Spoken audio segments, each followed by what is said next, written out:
time to strap in and get ready. The leaders in NRL SuperCoach are incoming. Bringing you the ultimate insight to help you win your leagues and climb up the rankings. You're now listening to the Insight NRL Show with your hosts, Brain, Metrics, and Whisperer.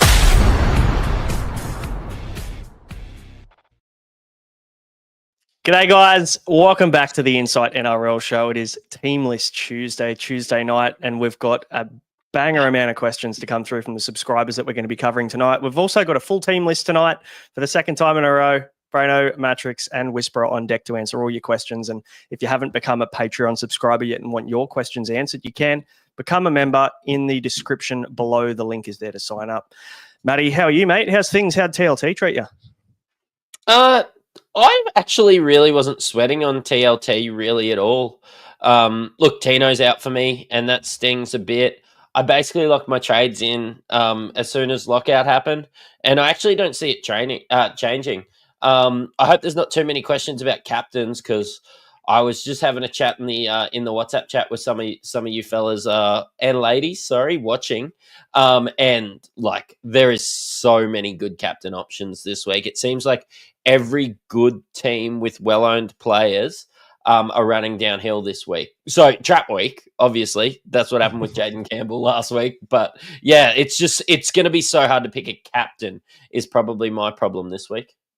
Yeah, there's going to be plenty of questions around captaincy, around trades. Storm assets are very popular, Josh, this week. And, mate, you had a feature on the official SuperCoach podcast. It's your second one now, mate. And I saw a little sneaky insight jumper on there.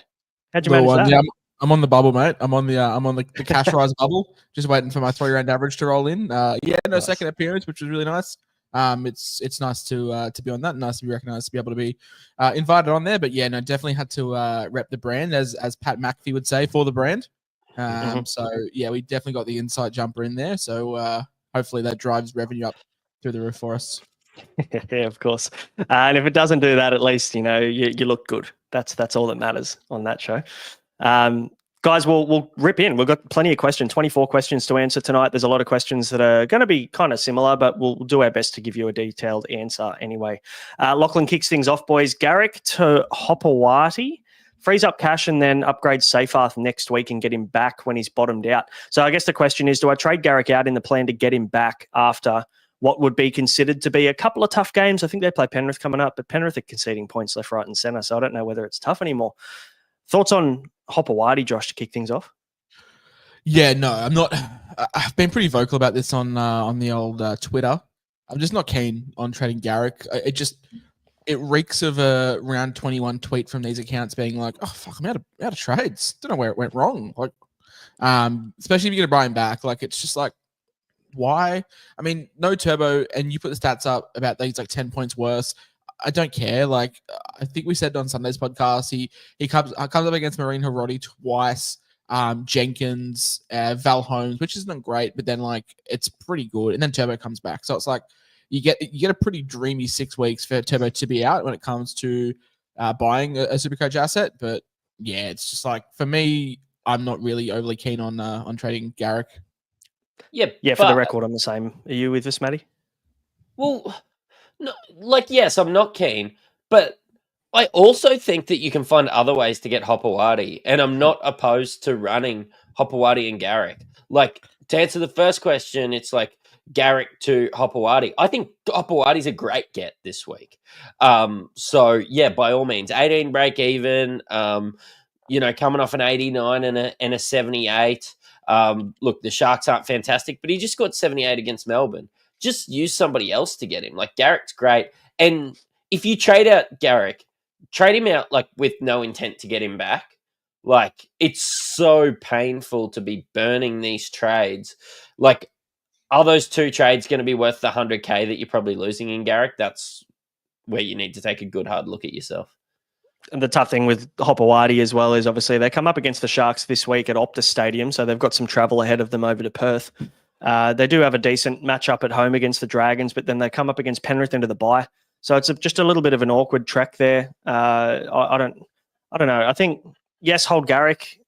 Hopewadi, I don't know. I reckon there's some other options there. I'd probably prefer at that price point than Hopewadi personally. But yeah, super pod if you wanted to go in that direction. JP's got the next one. Do you think 4 Storm players is too many? Example, Pappy, Elikatoa, Hughes, and Munster Matrix. What do you reckon? I think load up on Storm with the way they're playing. Look, yeah, like I don't think so with our good.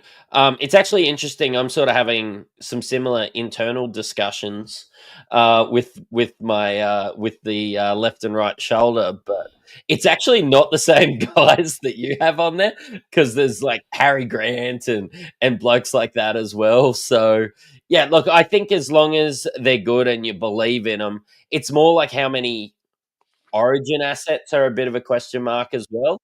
And not having Harry on that list probably helps you out and leans more towards it's fine for you. And I think Grant Anderson should be really ripped off that he wasn't mentioned in that 4 as well, in the big 4. Josh, what are your thoughts here? Yeah. Move over Harry Grant, bring in Grant Anderson. 4 rookie numbers. How many targets will we want to run with in the preseason? 9? 10? You got to get the Storm assets up. No, in all seriousness, Storm have a bye in 12 and a bye in 15.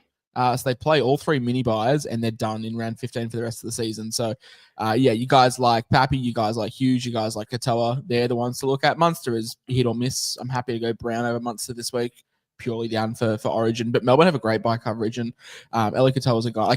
When I say great buy coverage, they might not have the major buys, but I'm pretty firm on the prioritized 13, 16, 19 over 12, 15, 18. So, that's fine. Absolutely fine. Yep. Good shout. Blake's gone a bit left field, no SuperCoach here, but he wants to know our top 3 video games that we've played. So he's fucking got a pretty good list here. Mario Party on Nintendo 64, Last of Us, and GTA in general. More of a series than a game. But kick us off, Josh. What's your top 3 video games? GTA San Andreas, SmackDown Here Comes the Pain, GoldenEye on N64. Nice. Good list there. Maddie, what about you? Final Fantasy X, Resident Evil 4, and Legend of Zelda Breath of the Wild. Yeah, good shout. Some old school games coming out here. I think Last of Us is on my 100% on my list. It's probably one of the best games I've played. I am, for anybody who knows me well enough, I'm a big Metal Gear Solid guy, like probably one of the biggest out there. I'm a big Metal Gear guy, so just any of those. Get Metal Gear Solid 1 just for nostalgia, way back on the PlayStation 1 where they had like 4 pixels for his head. If we have a flex position and something has to come in if one of those drop out, I want to nominate Simpsons Hit and Run to go in the flex position. Actually, that's a really good game. That's some good fun playing that game, running people over. That was good. It was like GTA, but for like the PG GTA.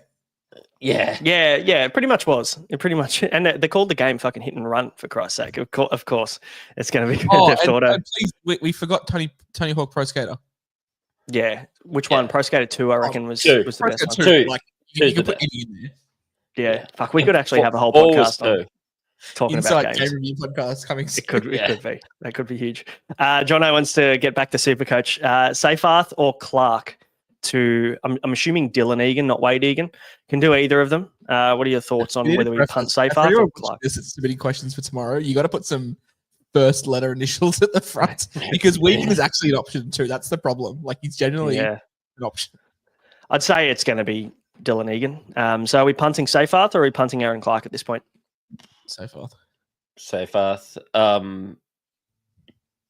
Aaron Clark just scored 60 odd in his one game since Walker's kept walking. So yeah, I really wanted to get rid of Aaron Clark, but now I need to really see where this pans out. So fair shout. Jono's got another one for us.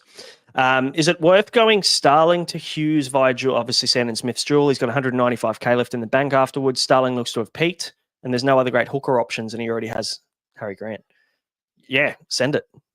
I'm pretty happy with that. What do you think, Matty? Yeah, I think so. I haven't had Starling, but I was having a look at him, and I think he has peaked. And like, I think this is kind of him. He also does rely a bit on attacking stats. So I wonder if you could start to see him drop. Like, why did you get somebody like Starling? It's to get somebody like, Jerome is in the house. Watch your mouth. Yeah. Is that Kanye? Yeah. Good. Kanye's a regular feature on this show. Let's. I think we're all in agreement there that Hughes is the go-to there. Definitely not. Des has a good question for us. Any statistics surrounding Ruben Garrick with and without Tommy Turbo? Funnily enough, this is where I got the motivation to do that post this morning. So shout out to Des. Yeah, no. This was where I actually got the motivation to go and have a look at the stats when he put this question in this morning. So shout out to Des. An 80.5 average with Turbo versus a 69.7 without him. I made sure only to look at the games that he played at centre rather than looking at the games he played on the wing and at fullback. But in saying that, I don't give a shit, really, to be honest. I don't think that's enough for me to get off a guy averaging 70 historically over 3 seasons. Like, that's got to be like a top 5 centre wing most years anyway. So for me, I'm just holding Garrick for the season. He's a guy I'm going to want regardless. And Turbo's back in, 3-4 weeks? Whether he sticks on the field or not, that's another question whatsoever. But yeah, I'm just going to hold Garrick, and that's one less trade I have to make at the end of the year. Matty, anything to add? Yeah, I'm just super disappointed you didn't do the stats with Lehigh Hopewadi at fullback, but next time. Josh, anything on Garrick before we move on? No, I've been pretty outspoken about holding him. Like, cool. It's not like he's a borderline keeper. It's not like he's like a. Oh goodness, I'm trying to think. I don't know. Alex Safer. Yeah. No, but like, he's not. Garrick's not like a fringe top 10 guy. Like, he's firmly like in the top 3, and like he's fine. And people are like, oh, outside of his one big score, he's been shit. Like, oh, he gets a big score. That's just it's part of the parcel. Like, he can't just be like, oh, what if you take out the game where he scored well? Like, take out games where Turbo scored over 200. But it's also 53, 54, 61, and 86. Yeah, it's like a 60 average. It's like he's sure. Like, if that's like him in a bad week, fuck, I've got someone Cobo who's getting me 12s. Like, what are we doing? Yeah, and Garrick can go monstrous as well. I think he's, a very small amount of centre wings can go 150 plus, and he's done that a few times in the last couple of years as well. He can put you up, and he can win you a week. So he's definitely a guy for anybody who doesn't really take overall too seriously. He can win you a week in head-to-head. Eric, is it too late to buy Gutho, Josh, or has the ship sailed? I think Gutho was a conversation piece on the official show today, wasn't he? He was. Yeah, I think so. Like, it depends. Depends if you think he's a top 5 fullback. I don't. I think we revert back to the meat. Like we're putting up Tom Trbojevic levels and numbers right now. Like, we're averaging 109, which is just like absurd. Like, the next best is Payne Haas with a 95. I think the ship has sailed, unfortunately. He's also averaging 81 minutes, so I can't see him doing that for the rest of the season. Oh, some big Wilt Chamberlain vibes when he averaged 48.5 minutes. I'll keep doing it until he averaged under 100. Wasn't there a season where Blake Brayley averaged 81 minutes in a game because he played 80 minutes every game and then hadn't golden point? Play all the time. But no, I think the ship has sailed. Like, I think you got to get Teddy for the same price, boys. Yeah, even Drinky. Honestly, like, I'd probably get Teddy and Drinky now over Gut and just accept the fact you missed. But I'm lucky I didn't miss. I'm going to hold. And if you have him, I think honestly he could be a season hold, to be honest. But yeah, there's some good options coming up into the buys. Bane Wennett asking, are we selling Starling for a halfback via Sandon Smith? Hooker's dead. Sandon's going to be a problem when Walker returns. Do we pull the trigger now and worry about Hooker later? Or do we stick with just accepting the fact we're going to get 50 from Tom Starling each week? What are your thoughts on this one, Josh? Yeah, I mean, I sold. Like, I think you're fine to hold. But for me, it was like, low minutes, attacking reliant. I was happy to sell. Obviously, like, I have Cleary, so I can go Nico and Cleary at half. So that was the selling point for me, I carried 3 hookers. I had Grant, Smith, and Starling, so I was happy to get off one of them. And Grant, I probably just won't ever sell, so I'm just going to be stuck with the prick all year. And Sandon still has cash to make, so Starling had to go in favor of the chin. I mean, you can go early on like Hugo Savelio if you need a cheapie. Don't hate that if you want him put him in halfback. But yeah, for me, it's just like I'm happy to move off Starling. I think the minutes start to decrease as Paddy gets more game time under his belt. Yeah, I tend to agree. I've got Brayley and Starling at hooker at the moment. And I think if I was going to trade one, I'd just trade Starling, knowing the fact that he's averaging more and he's scoring more points. But there's every chance Paddy's minutes start to creep up and Starling's start to creep down. Matty, anything to add on Starling?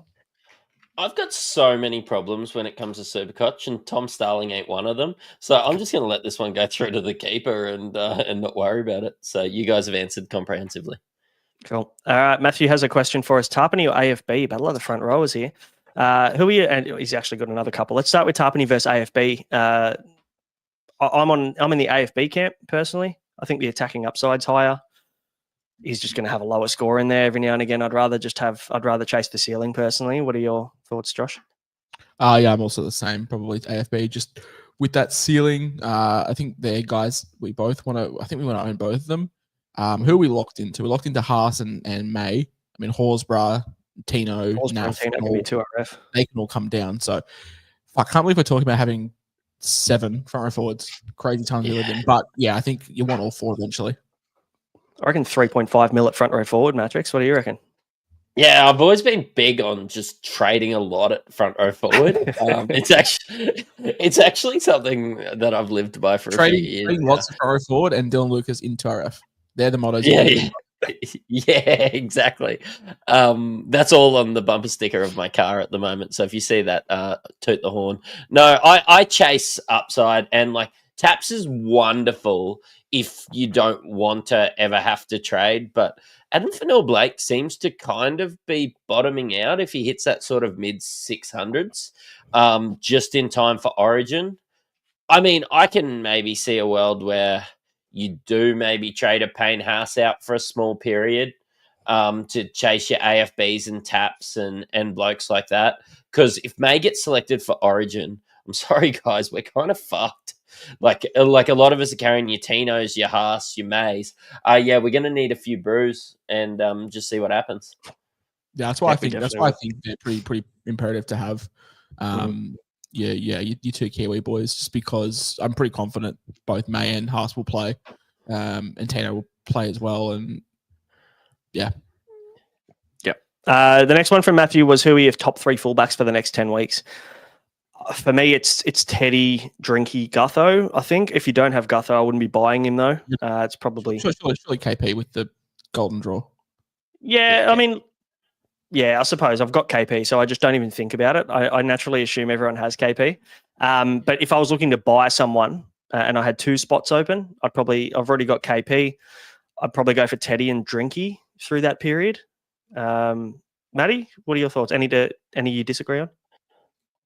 You know what? I'm actually starting to think that Gutho might be one of the best options through that period, but it's not bang for your buck.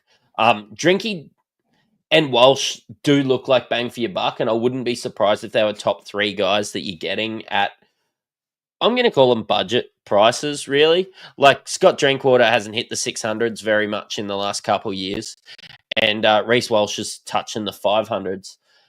So yeah, I'd probably look at some guys like that only because of how much better your team looks than if you're not spending that extra 300k on getting Gutho. Like if Gutho outscores these guys, then fine. But I think it's going to be a smaller gap than it is right now.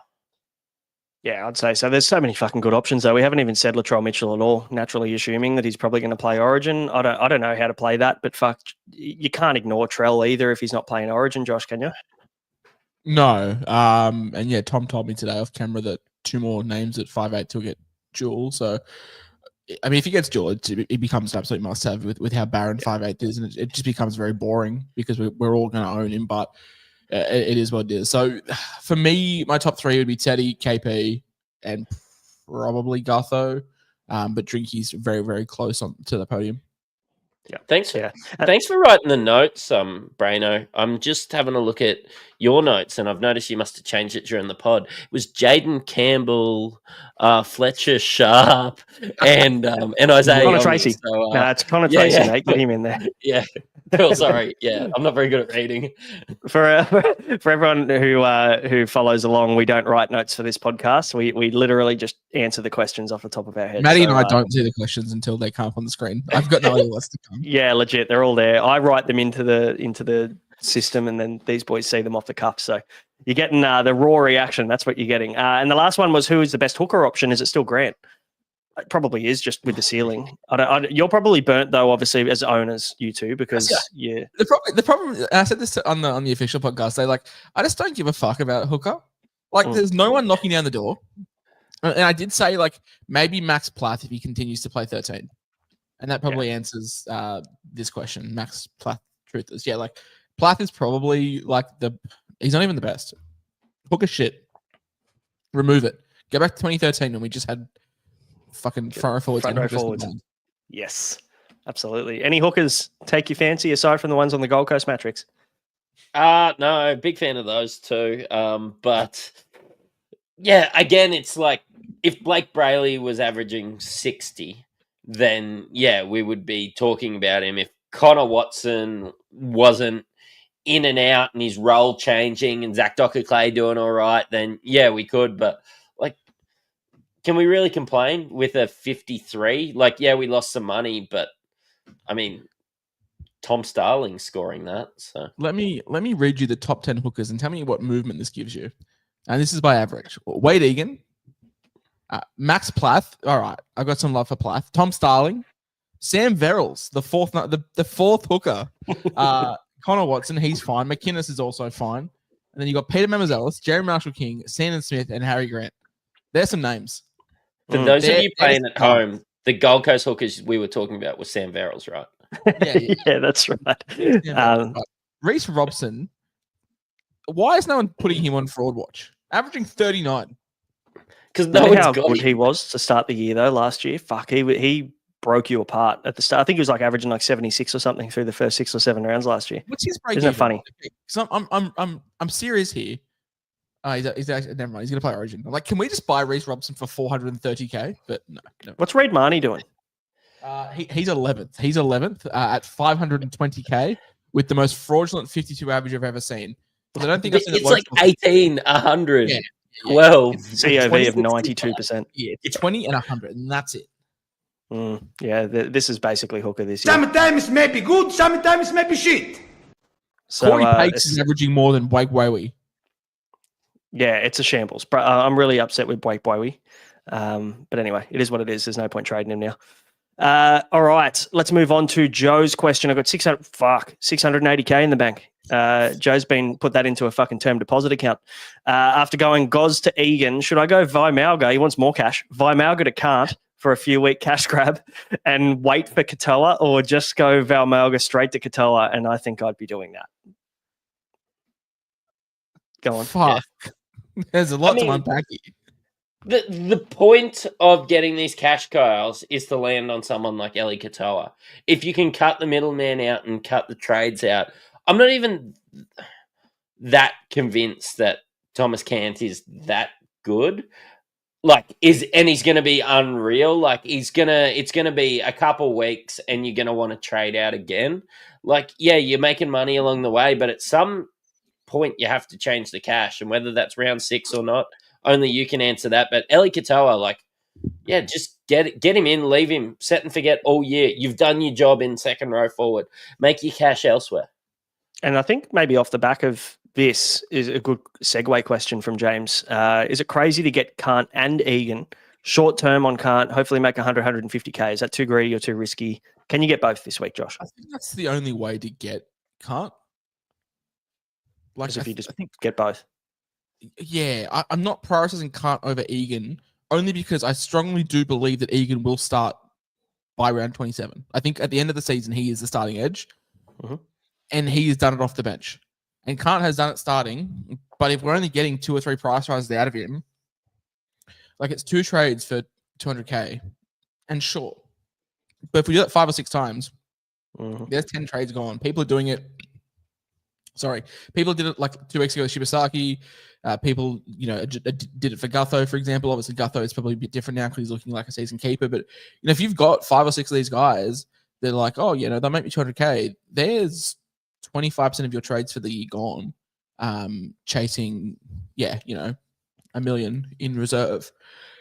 So it's just, I guess, choose it wisely. I think for me, I'd prioritize Egan. 1, he's nearly 100k cheaper, and 2, I just think the role's better long term. Like I feel like super coaches look through a super coach lens a bit too much sometimes when it comes to analysis. Like I've seen people say, "Oh, well, can't you just start over KPP?" Like, come on, like, let's be serious here for a minute. Yeah, no, it's look, it's just a matter of, how much cash you've already made as well, what your team value looks like, and whether you do need to chase a couple of cheapies or whether you missed a lot of the good cheapies like your Hubners and those guys, Shibasakis. And I feel like, you can't really get it wrong this year. There's been so many players that have made really good cash for us this year so far. So I don't know. I think you can let one go if you've made enough money. It will dry up. It happens every year. We go through a stretch 100%. Of like 8 weeks of like, oh, fuck, every cheapie is great. And then we go through a stretch of like fucking 10 weeks and we're sitting there scraping the bottom of the barrel. I did my break-even post today and I've never seen a top. So I've done that same format for 3 years now, the top 17 every week. I've never seen a top 17 all in the negatives as much as they are. Like I'm talking like the 17th player is like negative 15. And I've never seen the top end all be like north of 130. So, yeah, there's huge price swings coming. But, yeah, you don't need to jump on everyone. Like, had this question on the official podcast. It was like De Groot as well. Like, just because a player's name, and Riley Smith's another one, like, just because a player is cheap in their name doesn't mean that they're a must-have. Like, Kant has performed well. I'm just worried that we only get 2 or 3 price rises out of him, especially that Physio's reporting that he's heard some intel that they're aiming to get Lucas back in round 8, which gives us 2 price rises out of Kant, which is like, no. Yeah, it's not enough for me. I'm leaning Egan over Kant as well. Looking at Hopgood to Egan from Harry. Hopgood's last game was the final. I'm feeling you, man. Hopgood's last game was the final straw. This frees up a ton of cash. Mate. So his question after this is, which 2 of the 3 would you go with out of Katoa, Hughes, and Munster? For me, I've never been sold on Munster. I looked at his numbers, and his numbers are good. Like, his average is good. He just flies under the radar, and he scores relatively well. But that right edge of Katoa and Hughes is, like, absolutely rocketed me and nearly anyone who had them both up the rankings last year. I think it's exact the same thing is going to happen this year, and there's no worry about origin for either of those guys versus Munster, who will play for Queensland. So, I don't know. Have you seen the eligibility rules? They keep changing. Oh, yeah, it's a bit of a shambles at the moment, isn't it? Matty, thoughts? Which 2 of the 3? Munster could be playing for Samoa this year, I actually heard, as well as playing Origin. But, yeah, mate, I'm going Munster Hughes for that obvious reason, and I'm completely fine with it.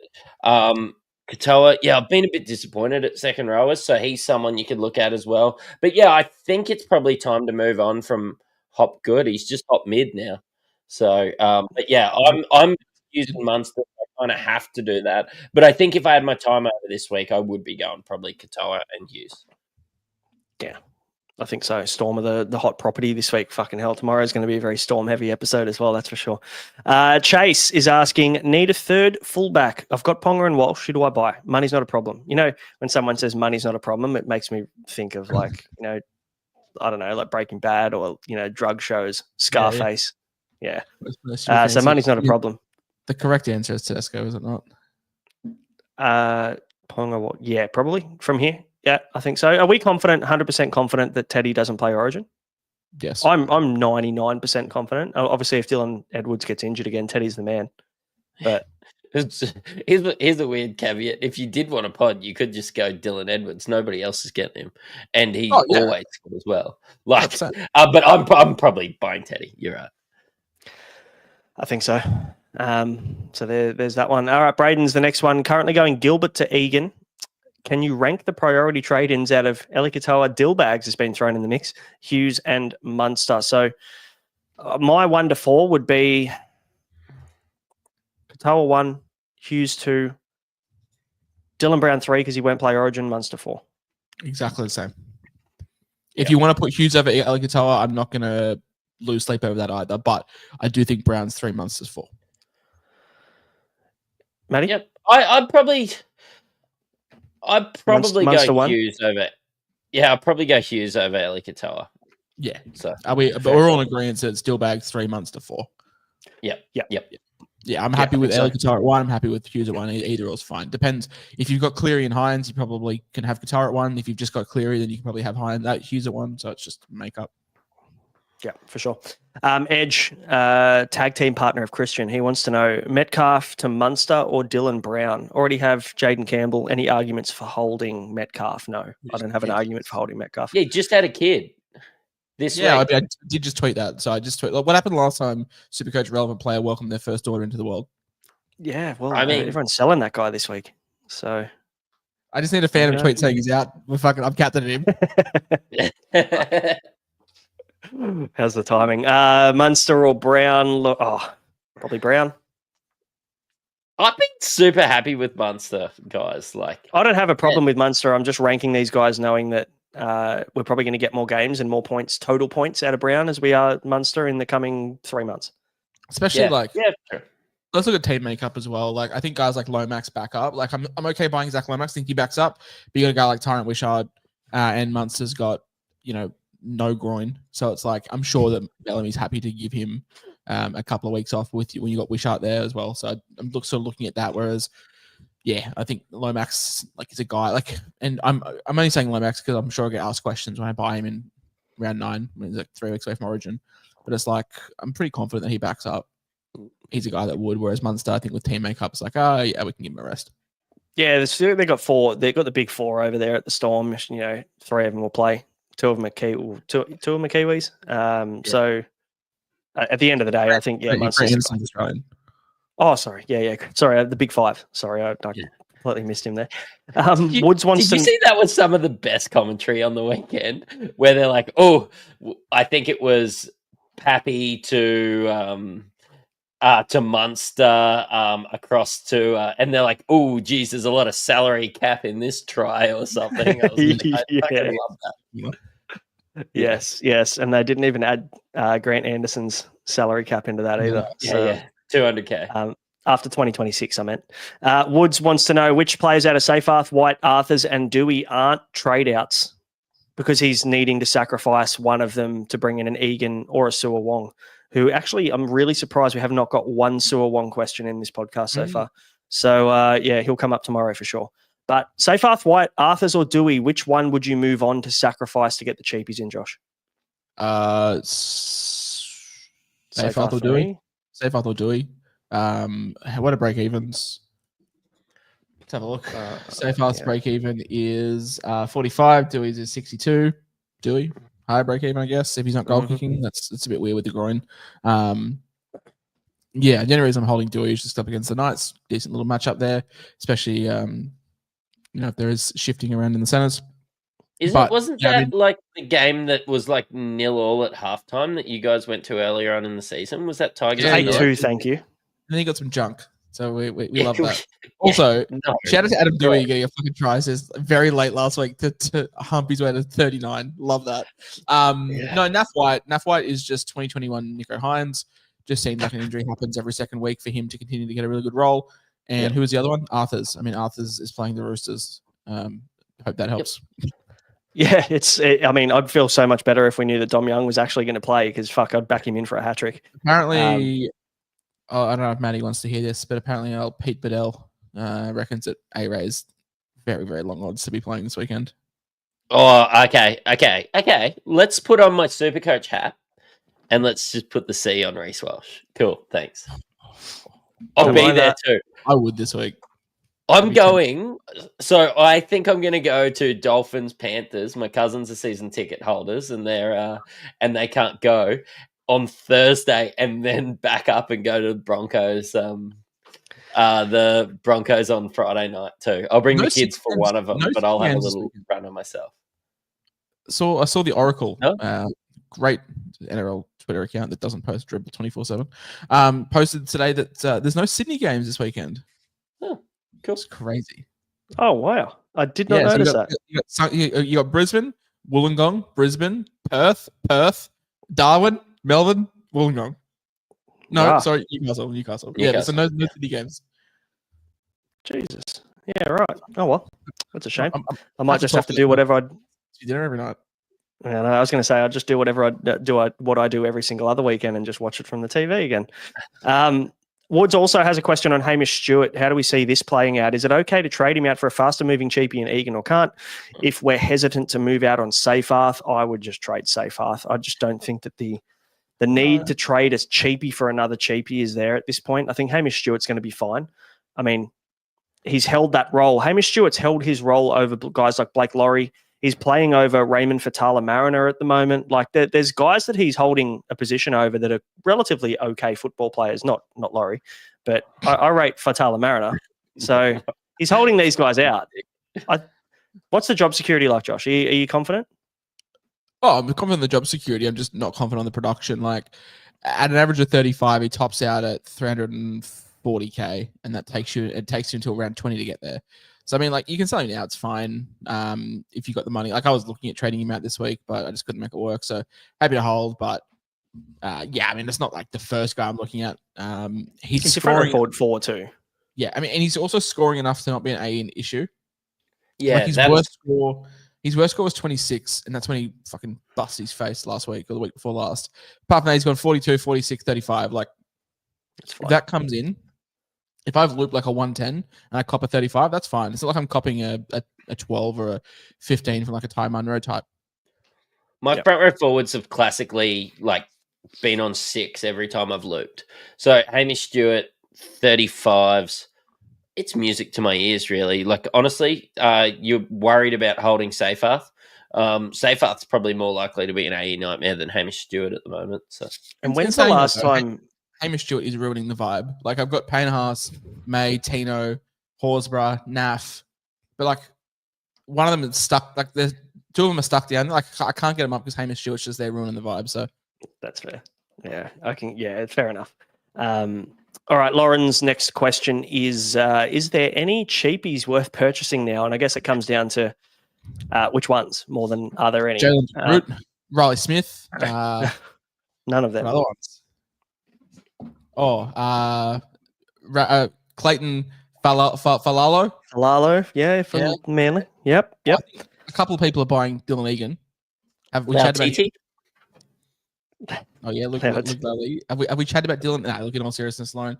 Yeah, it'd be Dylan Egan is probably the number one priority, and then if you've got the extra cash, Thomas Can't is probably Can't is probably the next on the list, but like I'm okay to fade him if you can't afford him. Like I think Egan's the priority this week. Yeah, there's so much cash to make at the price. Dylan Egan bottom dollar, he's a must. Thomas Cant probably second. Negative 66 break even. He steps on the field and probably makes 50K next week. And then you've got guys like, you've got Tom Jenkins. If you somehow missed him and didn't buy him, you need to get him this week. He's still got a negative 29 break even.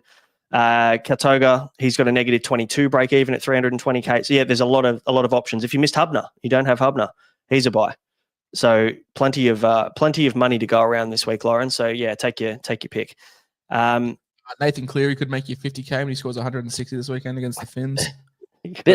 Cash down. You know what, Billy Smith is going to be on this list next week. Yeah, so as will Hugo Savalia. As much as we're taking the piss out of Hamish Stewart, like there's a world where you do go Hamish Stewart to Savalia next week. Billy Smith in for like a Toya or a Shibasaki if he gets like another 30. Arthur's if he stinks it up as well. Like, yeah, you're gonna have a bit of cash to move next week. For sure. Alex wants to know thoughts on Naff to Katoa or wait a week. I'm holding Naff.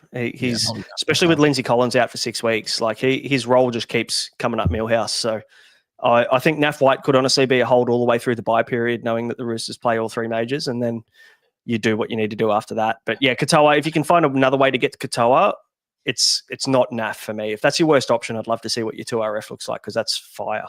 And then the next question is Kant or Egan. We've kind of answered that. I can't assume everyone's got the same players as me, but like Seyfarth's 533, Naff's 550. Like I'm moving on Seyfarth. I'm moving on Naff.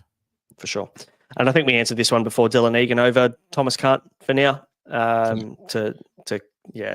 guess we'll reassess, but Dylan Lucas coming back in a couple of weeks isn't ideal for Kant. Lewis wants to know Skelton, Dewey, Arthurs to Grant. He must have listened to the podcast on Sunday. Grant Fanderson. Skelton, Dewey, or Arthurs to Grant Anderson is the question, I guess. I feel like we held Skelton this long, but we sold him for 2 weeks. If you held him, just keep him. He's playing now. So Dewey's the guy for me that goes out. For Grant Anderson, then upgrade to Latrell in a few weeks, and then also no love for Kant over Egan. Now, look, they're both good options. I just pick Egan over Kant. Yeah. think we've Plus, all said that a few Jesse Aura Arthurs is definitely a hold. And like thinking about getting Grant Fanderson, I tell you what, how much aura do you have if you've got Jesse Arthurs and Grant Anderson in your centre wing? And James saucy. Schiller. Oh, And and then Fletcher throw Sharp. in the goatee of Shibasaki in there, and then you're just firing on all cylinders there. That's for sure.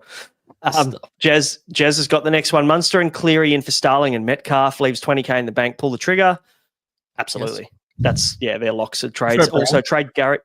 But yeah, Wants to do Garrick to Herbie though as a boost. I'm not here for that.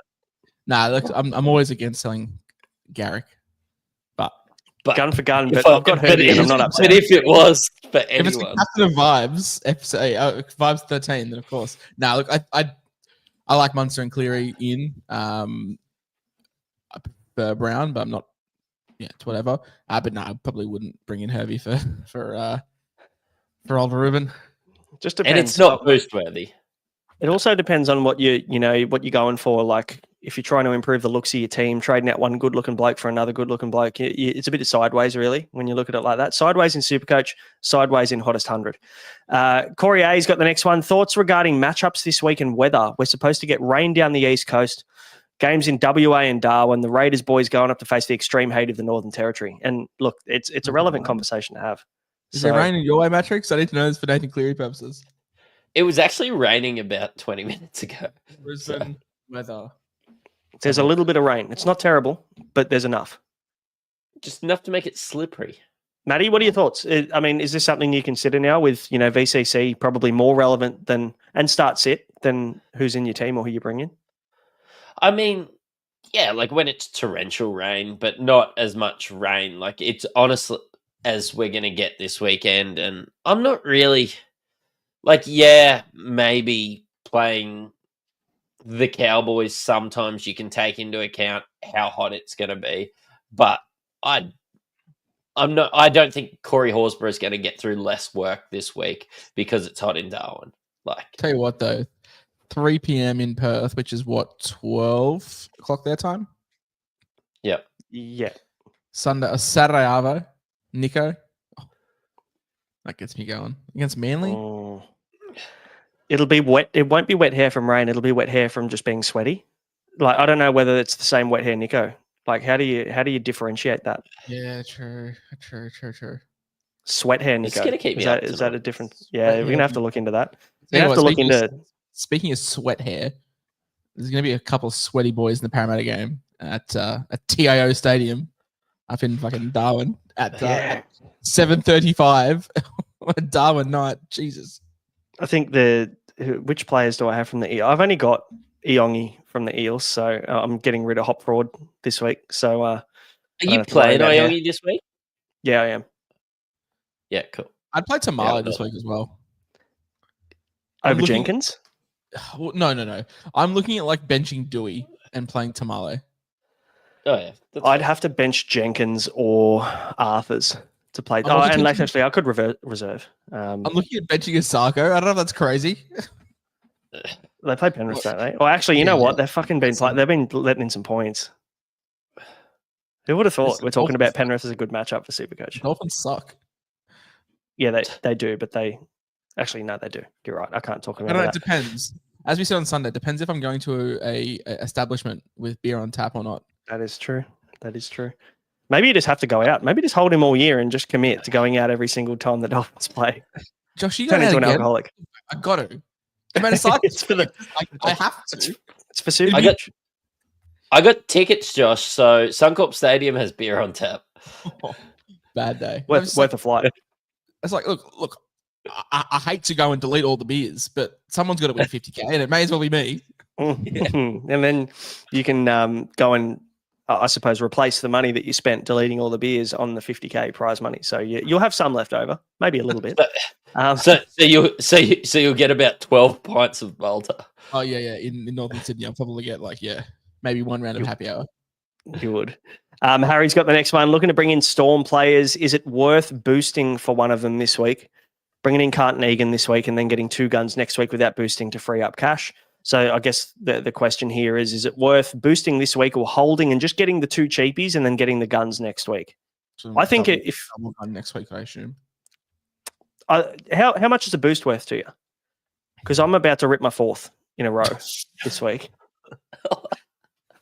Jesus Christ. I'm sitting here being like, do I use my 3rd or not? Jesus Christ. Yeah, me Just use too. it. Just If you use it. were I'm sending them. looking If you were looking at holding, 8 p.m. Friday night at Suncorp next week against the Finns isn't a bad time to launch into some Storm assets. But also playing New Zealand at Amy Park this week. Like, Yeah, but Metcalf scoring 4 tries. We've established this already. yeah, that's okay. But that doesn't slow down how many points the Storm are going to score. They're just going to kick off out on the 4. I guarantee it's the trap game. Guarantee it. Oh, 100%. Feels like one, doesn't it? I'm going to put it on. This New ends Zealand 14 to 8. 550. And the top score is like Harry Grant with like 63. Yeah, I just can't. feels like a bludger. You know what? I can't wait until round 8 when all these people are like, oh, do you think I should use my boost? And Braino's just like, you know. Don't know what's a boost. He's me for the last 3 years. Oh no! Look, to be fair, I've actually played very differently this year than I normally would. I'm quite a conservative super coacher, and I think I've gone much more aggressive in cash gen this year. But I'm at 14.1 mil. I think the highest team value that I had last year was 15.4 all season. So for me, if I can make the money in, sorry, Someone called me a conservative coach on Twitter today. Oh, really? yeah, right. Is Yeah. that because you're holding Garrick? No, because I don't know. He just said, "Oh, these are really conservative trades, and this is why your rank has sucked." And I'm like, "Oh, in the last 10 Thanks. years, I finished outside the top 3K twice." But sure. And he's like, "Yeah, well, how have you gone in the boost era?" And I was like, "Oh, came 110th the first year it was around," and then he just didn't reply. So Yeah, Shout you out that suck. yeah, You yeah, suck. apparently. But no, it's funny. It's funny to watch. Like, it's funny to watch you be me because for the last 3 years, I've been the one that's been like, "Oh, it's round 8, boys. I got no boost left."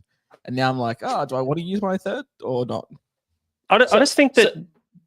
Go on. Sorry, I was just going to say, I just think that the best time to use them is when you're trying to get your squad established. Like for me, and I've used a couple. I think last year I went 3 or 4 and then used 1 through Origin. This year I probably will use all 5 before we get to Origin because you get 3 trades through those major buy periods anyway. It's kind of like you get an extra boost of 12, 15, and 18. So I don't know. I'm just going to see how it goes this year. We'll see what happens, but could bite me in the ass, Matty. Sorry, what were you saying? To answer his question, I actually probably would boost to bring in a Melbourne Yes. asset this week. And then assuming that you'll bring in another one next week with like 1 trade. Yeah, exactly. And use 1 trade, save a trade if you need to. You're probably going to use 1 on Billy Smith as well, I think, next week. So why not boost this week rather than banking and trying to save those 2 trades for the 2 guns when you're going to want Billy Smith, unless you're talking about Billy Smith as one of those guns. You're probably going to boost next week anyway. So just do it this week, rip the Band-Aid off, get what should be a good matchup. I know it's got trap written all over it, but should be a good matchup against New Zealand. And then, give you the flexibility to get Billy Smith. And then, like, how much of an idiot would you feel if you're just boosting next week anyway? Like, you may as well And also- get the good Storm asset now. Can we remember as well that Eli Katoa is running at Kurt Capewell this week? Like, if you want a matchup changing my that you want to trades. target, that's the matchup. Very scared now. That's the first thing that I looked at was who Eli Katoa is running at this week, and it was the first trade that I made, and I haven't reversed it or even thought about it. So that's where I'm going. Last one is from James, mate, and this one's a Matrix question. Has Matrix's spirit winger Jesse Arthurs hit his peak price? 59 break even this week, Matty. I'll let you answer this one. No.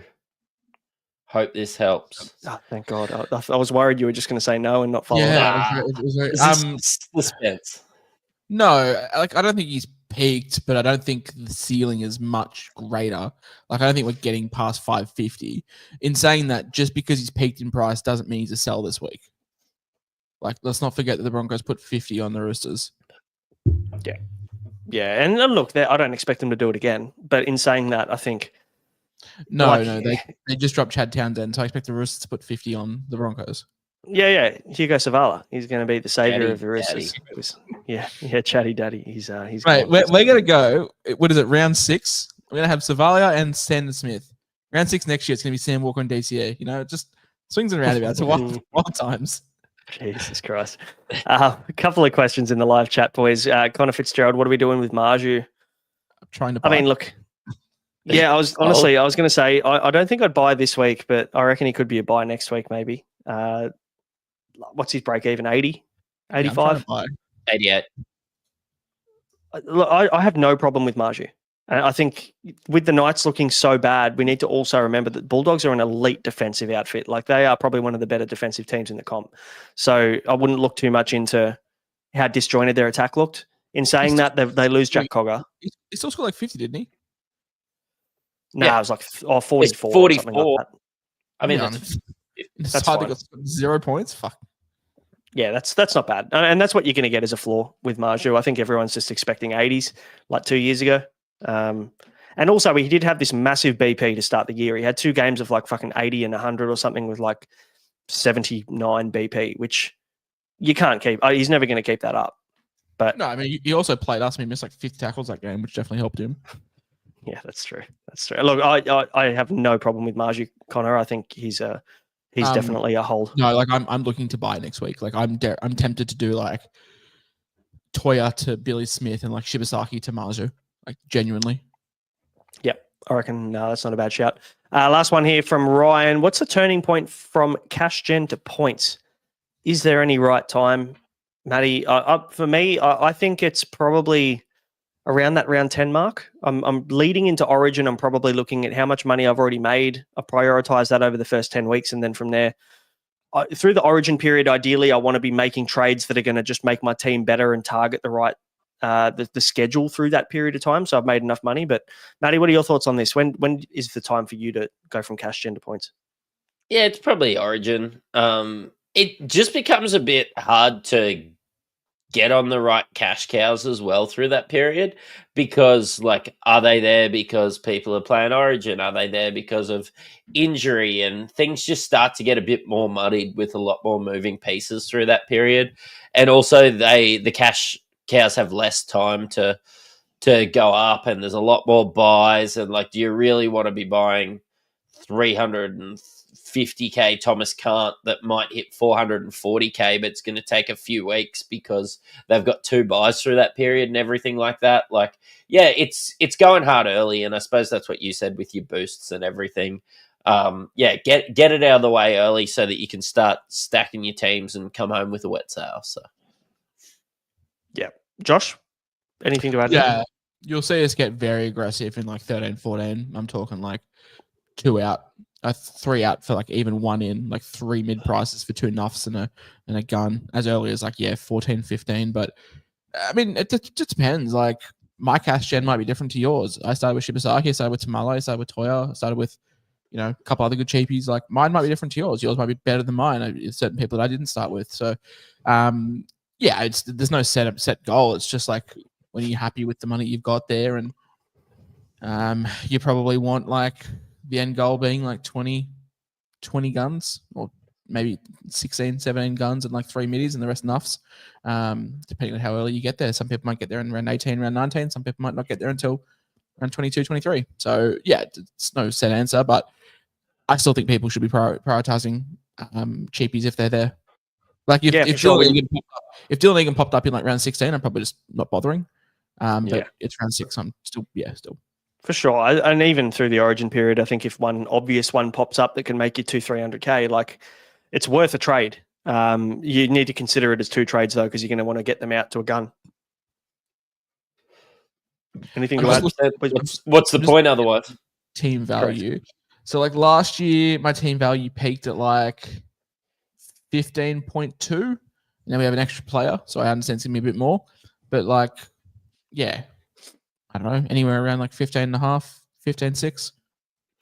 Yeah, I think once you get to 15, things free up a fair bit, to be honest. I think it's like, hit that 15 marker, go, then you can start trading a gun for a gun if you really need to, and then you pick up 1 or 2 cheapies at the mid part of the season to push you through. And obviously you're going to see your team value drop as well at that kind of round 20 mark. You're going to start to see it go backwards, and don't stress, it's not a big deal, because you're going to start to trade gun for gun to target schedules and target start sits, where players like this are keepers and they might lose money. Stop worrying about break evens.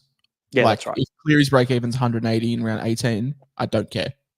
Yeah. I'll because I want the points at that stage. So, your team graph or your team value graph should be like massive spike early, gradual spike for like until like round 12 or so, plateau for maybe 5 or 6 weeks, and then probably start to slowly decline at the back end of the season because your break evens are non-existent at that stage.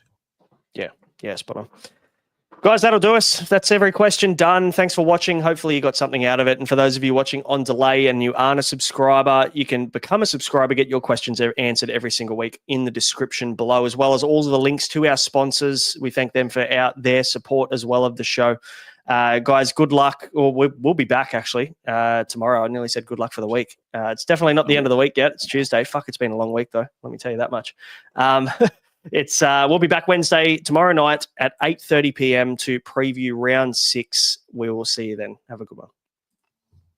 Cheerio.